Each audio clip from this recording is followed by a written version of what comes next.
Assalamualaikum warahmatullahi wabarakatuh. Selamat pagi, salam sejahtera buat kita semua. Perkenalkan, saya Dirta Pratama Tiadna, dosen Ekonomi Bangunan bidang konsentrasi Ekonomi Ketenagakerjaan, Fakultas Ekonomi Universitas Sriwijaya.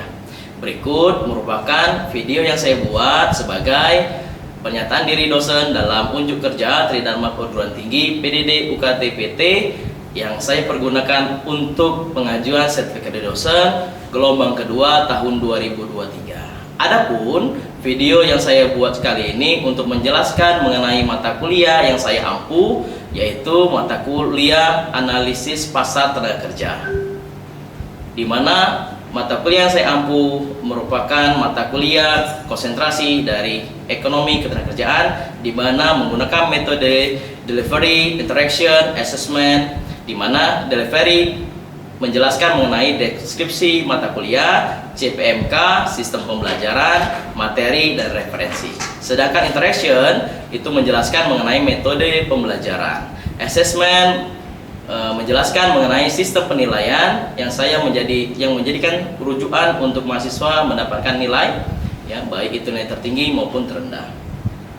Deskripsi mata kuliah yaitu mata kuliah wajib dengan bobot 3 SKS, di mana mata kuliah prasyarat dari mata kuliah analisis pasar tenaga kerja yaitu teori ekonomi mikro, teori ekonomi makro, ekonomi ketenagakerjaan, di mana mata kuliah ini dirancang untuk meningkatkan wawasan dan pemahaman mahasiswa menjadi pengetahuan pasar tenaga kerja melalui pendekatan sistematis dan diskusi, di mana diskusi dilakukan melalui telaah jurnal. Tujuan mata kuliah ini merupakan membahas mengenai pasar kerja kompetitif dikaitkan dengan aspek human capital, perbedaan upah pada jangka panjang, transisi perbedaan upah, occupation, industrial, dan regional, dan juga non-kompetitif. Materi selanjutnya tentang melihat bagaimana pasar tenaga kerja dalam ruang lingkup monopoli dan monopsoni, tentang union wage dan employment di sektor publik, mengkaitkan antara variabel makro, ekonomi, dan pasar kerja, di mana pengangguran, upah, employment, dan inflation menjadi indikator utama perbandingan antara pasar tenaga kerja dan juga indikator makro. Distribusi pendapatan, international migration, brain drain, fleksibilitas, dan infleksibilitas merupakan mata kuliah yang menjadi rujukan terakhir di dalam pasar tenaga kerja, di mana melihat kondisi perekonomian, sehingga beberapa materi terpilih tersebut disampaikan dalam bentuk diskusi dengan menggunakan data terkini dan kajian literatur dan hasil penelitian yang relevan. Capaian pembelajaran mata kuliah CPMK terdiri dari 3. Yang pertama, CPMK 1, mahasiswa mampu merumuskan masalah yang ada dalam pasar tenaga kerja. CPMK 2, mahasiswa mampu menganalisa fenomena ekonomi ketenagakerjaan yang terjadi di pasar tenaga kerja.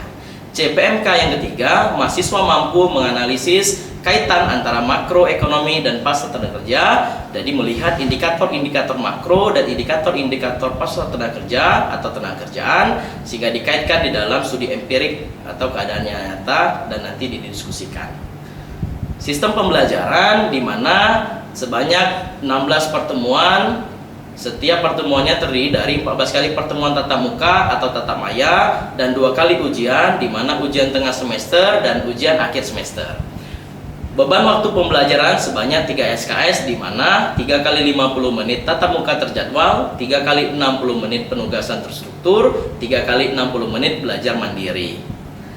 Materi pembelajaran itu terdapat 2 materi pokok yang menjadi pembahasan dan kajian antara dosen dan mahasiswa, di mana materi pertama itu mengenai human capital yang melihat bagaimana karakteristik tenaga kerja untuk meningkatkan skill atau pola ketenagakerjaannya.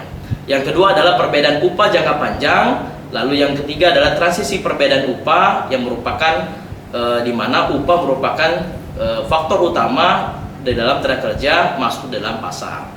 Yang keempat adalah struktur pasar, di mana terdapat monopoli dan monopsoni. Yang kelima adalah diskriminasi okupasi. Yang keenam adalah labor union. Yang ketujuh adalah upah dan employment di sektor publik. Yang kedelapan adalah pengangguran. Yang kesembilan adalah upah, employment, dan inflasi. Yang ke-10 adalah labor market dan distribusi pendapatan. Yang ke-11 adalah labor mobility. Yang ke-12 adalah fleksibilitas dan infleksibilitas pasar kerja. Referensi atau bahan bacaan yang menjadi rujukan bagi mahasiswa dan juga dosen sebagai peningkatan literasi dari mahasiswa dan pembelajaran. Yang pertama adalah dari Belante mengenai labor economic tentang labor market. Yang kedua adalah Borjas tentang labor economic. Yang ketiga adalah dari Prof. Nurlina Tarmizi mengenai perilaku pada pasar tenaga kerja. Maka dosen memberikan praktik dari masalah-masalah yang terjadi di dalam pasar tenaga kerja yang didiskusikan bersama mahasiswa sehingga mahasiswa mampu berkolaborasi antar mahasiswa yang lain sehingga menemukan jalan keluar maupun hasil dari studi empirik sehingga mereka bisa menelaah variabel-variabel apa saja yang bisa dipergunakan di dalam pasar tenaga kerja atau di konsentrasi ekonomi tenaga kerja. Kerja itu terdiri dari 25% nilai tugas rata-rata, 35% nilai ujian tengah semester, dan 40 nilai akhir semester. 25% nilai tugas rata-rata itu terdiri dari diskusi, tanya jawab, dan kemampuan mereka menelaah hasil jurnal. Tetapi nilai tugas membuat suatu telaah jurnal dengan baik dan menjadi diskusi yang sangat baik juga. Berikut merupakan video rekaman pembelajaran yang saya tampilkan untuk mata kuliah analisis pasar tenaga kerja. Terima kasih. Assalamualaikum warahmatullahi wabarakatuh. Selamat pagi, salam sejahtera buat kita semua. Apa kabar, sehat? Sehat semua Bapak. Alhamdulillah sehat ya. Ketemu lagi dengan saya Dirta Pratama ya di mata kuliah konsentrasi sumber daya manusia ya atau juga sering dibilang labor of economic terkait dengan materi pembahasan upah ya di pasar tenaga kerja. Ya, mata kuliah ini kita sama-sama tahu merupakan mata kuliah wajib ya bagi mahasiswa yang sedang mengambil konsentrasi di SDM. Ya, harapan saya mahasiswa mampu menjelaskan tentang capaian dari RPS yang sudah kita jelaskan di pertemuan pertama ya, sehingga capaian akhirnya adalah mahasiswa mampu paham betul apa itu analisis pasar tenaga kerja. Oke ya. Eh, Nanti kita terakhir ada yang namanya diskusi ya, terkait dengan setiap materi ini. Nanti saya jelasin yang pertama terkait dengan materinya. Nanti kalau ada mau diskusi kita laksanakan ya. Kalau memang nanti ada pertanyaan silakan ya teman-teman boleh langsung memotong dengan raise hand ya terkait dengan apa yang ingin kalian tanya. Lalu juga nanti waktu diskusi di akhir ya pertengahan mohon mahasiswa juga membaca buku yang sudah menjadi rujukan utama ya seperti Belante dan lain-lain. Oke ya. Eh, saya akan share materinya ya. Apakah sudah tampil? Sudah Bapak. Oke ya. Eh, Hari ini kita melanjutkan materi sebelumnya terkait dengan human capital ya. Hari ini kita lanjut materi tentang penentuan upah di pasar tenaga kerja ya. Kita sama-sama tahu nih ya, upah ya. Apa itu upah? Ada teman-teman yang tahu nggak apa itu upah? Ada yang mau jelasin Izin tentang jawab upah? Pak. Upah Ya, itu apa Des? pembayaran yang dibagikan per jam Pak. Oh, boleh ya. Jadi pembayaran yang dibagikan per jam ya. Jadi upah itu adalah pembayaran yang dibagikan per jam. Ada teman-teman yang lain yang ingin menambahkan? Izin Pak, izin menjawab Pak. Silakan Rivaldo. Eh, Upah itu merupakan imbal balik atas jasa yang telah dilakukan. Oke ya, jadi bagus jawabannya. Kalau saya combine dari dua jawaban ini adalah balas jasa ya dari tenaga kerja yang memiliki faktor-faktor produksi, terutama tentang skill dan juga dia sebagai tenaga kerja untuk mendapatkan upah ya, mendapatkan upah itu dalam bentuk salary yang mereka dapatkan dari hasil yang mereka kerjakan seperti misalkan bisa jam kerja maupun dari peningkatan produktivitas yang mereka miliki ya dalam memproduksi barang atau jasa. Ya bagus ya. Jadi secara singkat ya kalau dalam pengertiannya itu adalah upah dalam pengertian teori ekonomi yaitu pembayaran yang diperoleh berbagai bentuk jasa yang disediakan dan diberikan oleh tenaga kerja kepada para pengusaha. Ya, jadi tenaga kerja ini memberikan balas jasa ya, memberikan jasa terkait dengan kemampuan mereka ya untuk memproduksi barang dan jasa oleh perusahaan ya. Jadi perusahaan wajib ya memberikan balas jasa dalam bentuk upah karena tenaga kerja ini memberikan skill atau kemampuan dia untuk memproduksi barang jasa. Kita sama-sama ketahui bahwa di dalam memproduksi barang dan jasa itu ada yang namanya faktor-faktor produksi. Ada nggak masih ingat namanya faktor-faktor produksi? Ingat Bapak. Ya silakan Andi. Motor produksi itu ada land, ada tenaga kerja, dan ada juga ini Pak, modal. Oke ya, bagus. Dan faktor-faktor produksi itu ada 4 ya yang kita bisa tentukan bahwa yang satu adalah tanah, yang kedua modal, ada yang namanya tenaga kerja, ada yang namanya skill. Nah, inilah yang membedakan antara pasar barang dan pasar uang ya.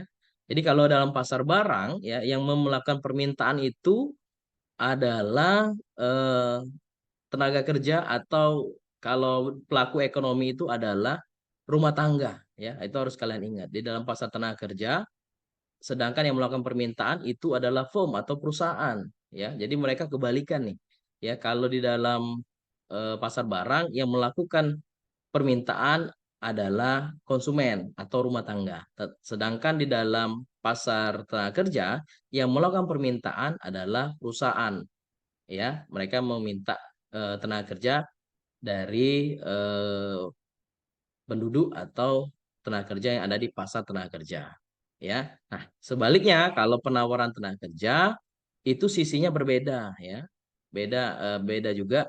Yang pertama kalau di pasar barang yang melakukan penawaran itu adalah perusahaan ya. Kebalikan tadi permintaan adalah konsumen, tapi kalau di pasar barang yang melakukan penawaran adalah perusahaan, mereka menawarkan barang dan jasa yang dia produksi.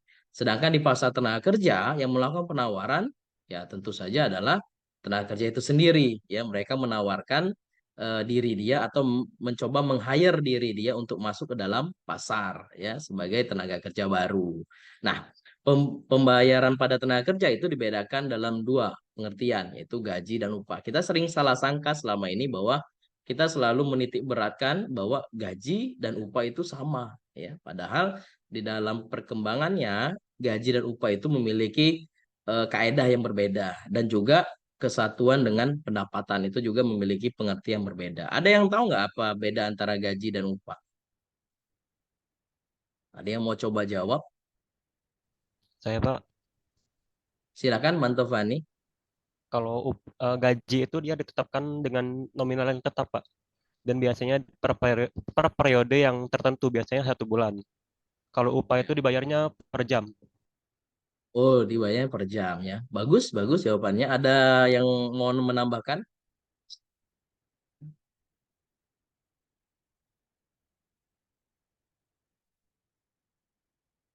Ada yang mau coba? Ini cewek ada nggak mau coba eh, menambahkan?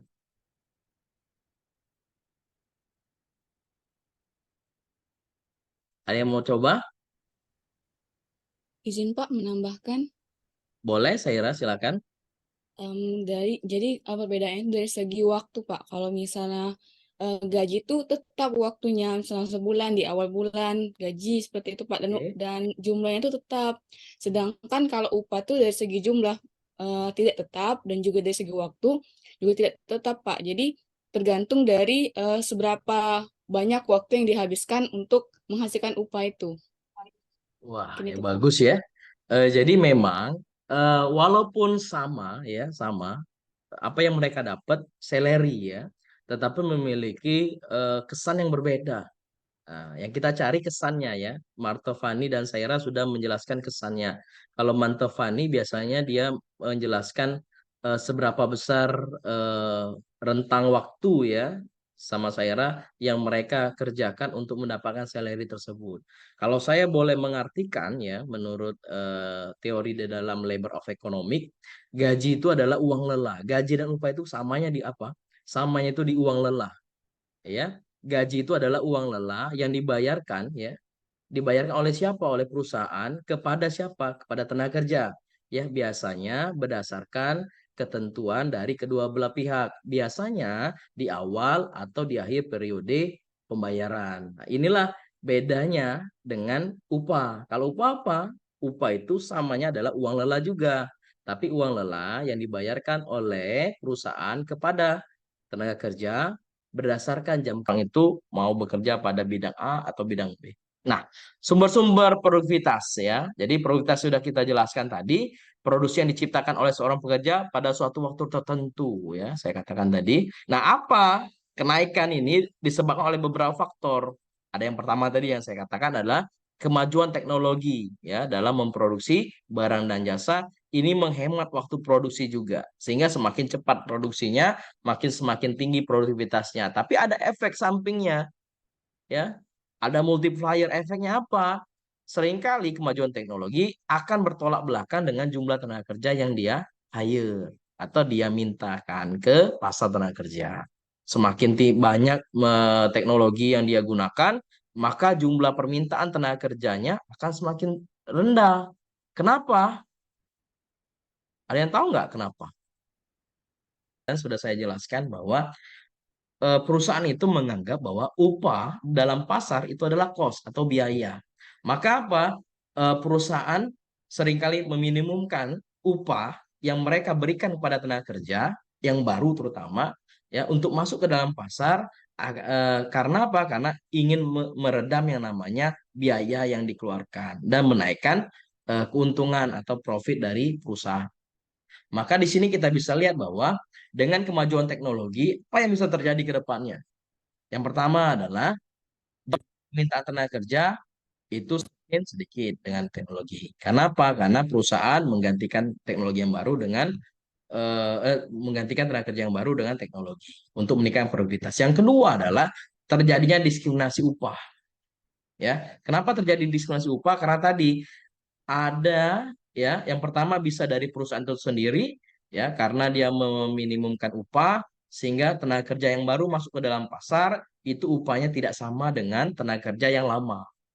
Ya, artinya apa? Artinya mereka hanya membutuhkan tenaga kerja baru yang sesuai dengan klasifikasi dari perusahaan saja dan upahnya tidak pernah sama dengan tenaga kerja upah yang lama. Ya, karena jam kerja ya bisa juga pengalaman dan lain-lain. Yang kedua, terjadinya diskriminasi upah dari yang namanya serikat pekerja. Kenapa? Karena serikat pekerja menganggap bahwa tenaga kerja yang baru masuk ke dalam pasar itu merupakan saingan mereka. Ya, karena ada pertambahan teknologi itu, maka apa? Kalau ada tenaga kerja yang masuk ke dalam pasar atau perusahaan, mereka takut bahwa terjadi pengurangan tenaga kerja ya karena fresh graduate dan lain-lain. Maka apa? Mereka menghalangi dengan aturan-aturan, dengan kompromi dengan perusahaan terkait dengan jumlah tenaga kerja yang harus di-hire oleh perusahaan. Ya, itu yang dilakukan oleh kalau faktor ada kemajuan teknologi. Yang kedua, perbaikan sifat-sifat tenaga kerja, human capital yang dimiliki oleh tenaga kerja supaya bisa ter-hire di pasar-pasar yang spesial dan lain-lain. Ya.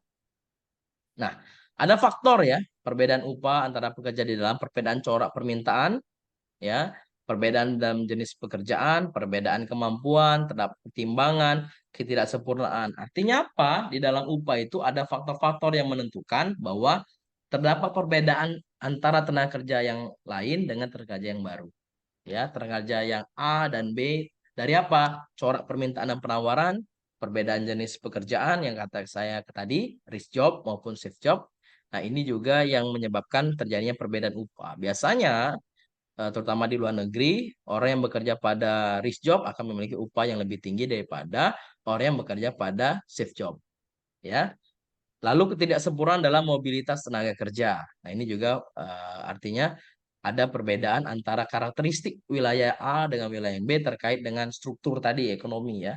Sehingga saat tenaga kerja itu melakukan mobilitas ke wilayah yang lain, dia belum tentu ter-hire. Kenapa? Dia belum tentu memiliki kemampuan yang sesuai dengan keinginan dari wilayah tersebut. Oke ya. Oke, kita lanjut ke diskusi. Silakan kelompok 1 ya, Andi ya. Kita diskusi terkait dengan jurnal ya. Kemarin saya minta ya setiap kelompok sudah dibagi itu menjelaskan tentang satu jurnal nasional, satu jurnal internasional. Untuk hari ini kita persilakan dulu kelompok 1 untuk maju ya. Sudah siap, Andi?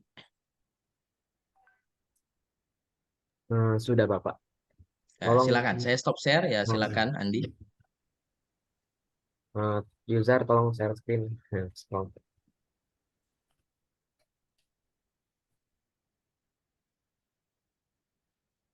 Masih di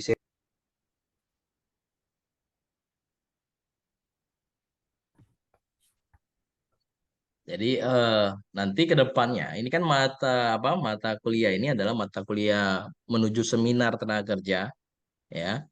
Nanti hasil dari analisis pasar tenaga kerja ini setiap materinya itu kan menggambarkan variabel-variabel di dalam ekonomi tenaga kerja. Jadi kalau bisa nanti saat ke depannya mata kuliah prasyarat di seminar tenaga kerja ini merupakan mata kuliah prasyarat analisis pasar tenaga kerja itu ke depannya adalah mata kuliah seminar tenaga kerja, maka kalian sudah bisa mendapatkan gambaran ya tentang variabel-variabel apa saja di dalam SDM yang menurut kalian menarik ya. Minggu kemarin tentang human capital ya, banyak variabel-variabel yang bisa kalian telaah dan teliti untuk menjadikan skripsi ya, untuk bisa kita selesaikan dalam mata kuliah selanjutnya yaitu seminar tenaga kerja, sehingga dalam penulisan skripsi nanti kalian juga memiliki gambaran ya tentang apa yang akan kalian buat sehingga dalam waktu pengerjaan skripsi tidak terlalu lama. Oke ya, silakan Di. Oke, baik. Assalamualaikum warahmatullahi wabarakatuh. Waalaikumsalam warahmatullahi wabarakatuh. Oke, selamat pagi semuanya. Baik, di sini kami dari kelompok 4 akan menjelaskan hasil resum dari jurnal minggu kemarin. Oke, yang pertama di sini untuk anggota kelompok ada saya sendiri Muhammad Ripaldo Saputra sebagai moderator, kemudian ada Andi Listanto, kemudian ada Ida Mardiana, kemudian ada Muhammad Rizky Salman, kemudian ada Taruna Yuzardi. Oke, boleh di next. Oke, untuk jurnal yang pertama ini akan dijelaskan oleh Ida Mardiana dan juga oleh Taruna Yuzardi. Kepada Ida dipersilakan. Baiklah, terima kasih moderator. Di sini saya akan menjelaskan jurnal yang pertama, itu mengenai allocation and wage structure difference between men and women. Di mana artikel ini membahas tentang perbedaan antara laki-laki dan perempuan ditinjau dari tingkat pekerjaan dan tingkat upah. Penelitian ini juga bertujuan untuk menganalisis alokasi laki-laki dan perempuan pada tingkat pekerjaan dan persamaan upah pada tingkat pekerjaan yang berbeda. Penelitian ini juga bertujuan untuk menganalisis alokasi laki-laki dan perempuan pada tingkat pekerjaan dan persamaan upah pada tingkat pekerjaan yang berbeda. Next. Studi ini menggunakan prosedur 2 langkah untuk menyelidiki dampak jam kerja, kepadatan penduduk, dan sumber daya manusia yang heterogen terdapat terhadap pencapaian tingkat pekerjaan dan upah. Kemudian metodologi penelitiannya ini, di mana di sini menggunakan data dari Biro Pusat Statistik Belanda dari tahun 1979 dan data dari administrasi pengupahan Belanda dari tahun 1984 sampai 1985. Data tahun 1979 memuat 3.764 pekerja, di mana 1.870 laki-laki dan 1.089 perempuan. Sedangkan data tahun 1984 sampai 85 memuat 23.037 pekerja, 3.965 laki-laki dan 9.072 perempuan. Metode ini juga digunakan dalam penelitian ini adalah prosedur 2 langkah.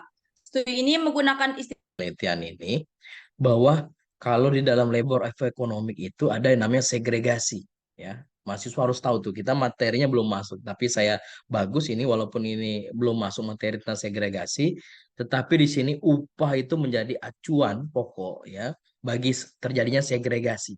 Tahu nggak kalian segregasi itu adalah pemisahan antara dua kelompok. Kalau saya lihat dari sini ada yang pertama adalah gender, yang kedua adalah sektor pasar, yang ketiga adalah pendidikan. Ya benar ya, ya Taruna ya. Yang pertama tadi upah itu dilihat dari 3 segregasi ini yang saya lihat. Yang pertama dilihat dari perbedaan upah antara tenaga kerja laki-laki dan tenaga kerja perempuan. Benar nggak? Ya, yang kedua itu melihat tenaga kerja berdasarkan pendidikan tinggi dan pendidikan menengah. Yang ketiga berdasarkan sektor ya, tadi bisa sektor formal maupun informal. Nah, inilah yang memiliki perbedaan pekerjaan tertentu sehingga menyebabkan terjadinya segregasi ataupun perbedaan antara upah yang diterima oleh tenaga kerja perempuan dan tenaga kerja lelaki. Nah, kalau ini diteliti artinya apa? Artinya bisa didapat bahwa ada ruang-ruang tertentu yang memiliki perbedaan. Ya, betul nggak? Antara upah yang bisa diterima ya oleh ruang A yaitu pria atau ruang B atau itu perempuan. Ya, kenapa? Karena ada faktor-faktor apa tadi yang saya katakan, ada faktor permintaan dan penawaran dari perusahaan, jenis pekerjaan, benar nggak? Ya, mobilitas tenaga kerja. Kenapa? Seringkali, mohon maaf, ya tenaga kerja wanita itu dibatasi, ya terjadi diskriminasi. Kenapa? Karena jumlah perusahaan menargetkan jumlah kerja perempuan itu tidak sebanding dengan jumlah tenaga kerja laki-laki. Benar nggak? Lalu ada beberapa jenis pekerjaan yang hanya meng-hire tenaga kerja laki-laki. Kita nggak boleh menutup mata itu. Yang ketiga adalah mobilitas ya, yang mengambil mata kuliah analisis pasar tenaga kerja terkait dengan eh, kemampuan kalian menelaah jurnal ya. Jadi nggak usah panjang-panjang menelaah itu ya, sampai semuanya kalian masuk, nggak usah. Kayak gini aja. Jadi apa yang kalian harus paham dari telaah jurnal ini adalah yang pertama adalah variabel-variabel apa yang mereka rujuk ya, yang mereka gunakan untuk menjelaskan eh, hubungan antara variabel independen dengan variabel dependen. Ya, artinya apa? Variabel upah. Apa saja faktornya? Apa yang kita dapat? Yang pertama adalah segregation. Dilihat dari jenis kelamin, pendidikan, sektor usaha, ya. Itu yang variabel ada 3 yang baru. Tambahan lagi dari jurnal kedua, apa variabel yang bisa kita lihat? Adalah sektor formal dan informal dan juga letak demografi atau urban ya. Itu variabel yang keempat. Yang kelima, hari ini saya ucapkan terima kasih buat mahasiswa-mahasiswi yang telah hadir di perkuliahan kita terkait dengan upah di pasar tenaga kerja. Ya, semoga apa yang saya sampaikan bermanfaat bagi kalian dan juga apa yang disampaikan oleh kelompok 1 itu bermanfaat bagi teman-teman sekalian terkait dengan metodologi, variabel dan juga hasil telaah jurnalnya bisa menjadi acuan kalian ya ke depannya untuk membuat skripsi ya, karena ya kita sama-sama tahu bahwa mata kuliah analisis pasar tenaga kerja ini merupakan salah satu syarat wajib untuk kalian mengambil mata kuliah seminar tenaga kerja. Ya, semoga kalian eh, bisa membuat skripsinya dengan baik sehingga nanti tidak membutuhkan waktu yang lama. Oke? Karena output dari RPS kita bahwa mahasiswa mampu menjelaskan terkait dengan materi-materi dari analisis pasar tenaga kerja, termasuk base project yaitu membuat jurnal ya, telaah jurnal yang kemudian hari akan kita bahas di mata kuliah yaitu seminar tenaga kerja. Oke ya. Terima kasih, saya tutup. Wabillahi taufik wal hidayah. Wassalamualaikum warahmatullahi wabarakatuh. Selamat siang, salam sejahtera bagi kita semua. Waalaikumsalam.